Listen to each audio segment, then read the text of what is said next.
Now, a counter-protester holding a banner calling Hamas terrorists was arrested at a pro-Palestine protest in central London yesterday. He was wrestled to the ground by several Met police officers and handcuffed. Footage, you can see it here, shows one of the arresting officers ripping the sign out of his hand and screwing it up. The Met have clarified that the man wasn't arrested for having the sign, which reads, Hamas is terrorists. Police said he was arrested after an altercation was ongoing and officers intervened to prevent a breach of the peace. He was arrested for assault. Officers then fully reviewed footage provided of the incident and he was later de-arrested. The man claims police told him he was arrested for his own safety. Here's what he had to say. They told me, is it a danger for your life and for the people when they see maybe attack you? And what did your sign say exactly? Hamas is terrorist. This is it? Yeah. Nope. That was the sign. Police. And that's what your sign said.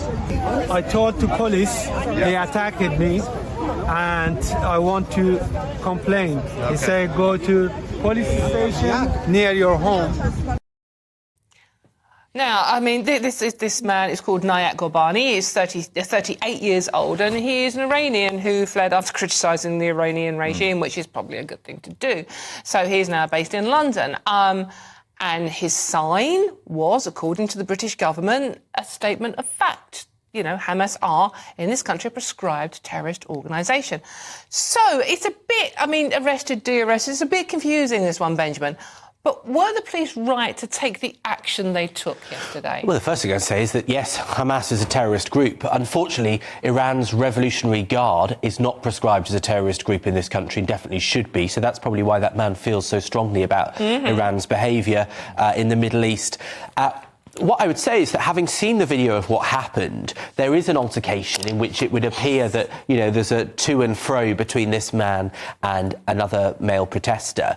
But I think it's inappropriate for the police to say that they arrested him for assault because this person was being subjected to considerable abuse, which led to the altercation where they arrested him. The fact is that they seem more bothered by a man holding a sign, more willing to intervene against a man saying Hamas are terrorists, it's a terrorist group, which is the law of the land, than they are people celebrating the terrorists that are Hamas. And I think it loses public trust when the one arrest of 5 on that day is this man and not the many other examples where most of us would look at it and say that is abusive, that is inappropriate, that is probably illegal. The thing I'm confused about, and we're seeing the footage here again, is, David, is the fact that it's an altercation, right? An altercation takes 2 people normally.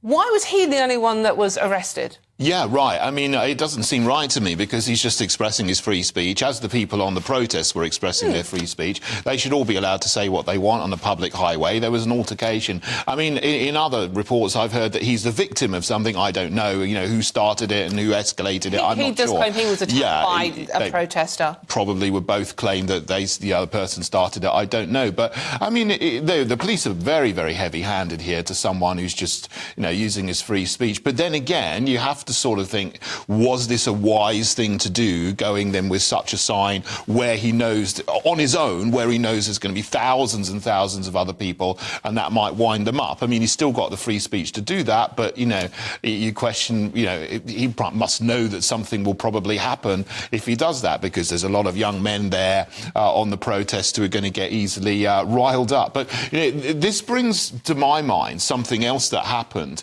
in London, in Speaker's Corner, where there was a Christian preacher called Hatton Tash, and she was surrounded by very, very large Islamist men, and they were harassing her. And then the police arrested the Christian woman, small Christian woman, to protect her, as they said, from the Islamists who were gathering around her and threatening her. And actually, one of them actually punched her, but she was the one who was arrested, for a breach of the peace. And then she was later de-arrested, and I think if my memory serves me right, that she actually got some compensation for that. But it seems here there's something going on with the Metropolitan Police where they're actually arresting victims of assaults where there are a large number of assaulters because it's easier to do that. It's easier to remove one person rather than tackle the large group of other people who are actually doing something wrong. This goes back to what Stuart said earlier on, who got in touch, saying sort of like it's two-tier policing.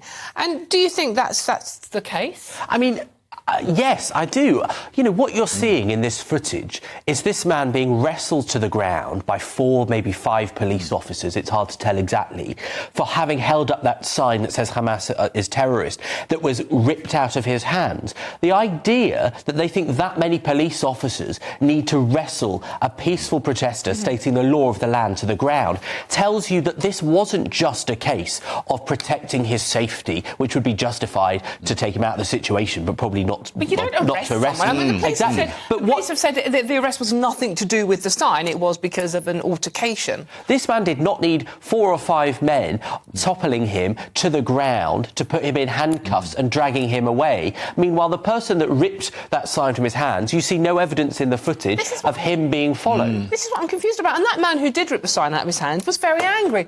Why are people so angry when someone is carrying a sign that is a statement of fact in this country? Hamas are a proscribed terrorist organisation. Yeah, I mean, they shouldn't be. They should, if they're there protesting about something, they should respect other people who are protesting about other things. Absolutely. So do you think that because that action meant they were supporting Hamas?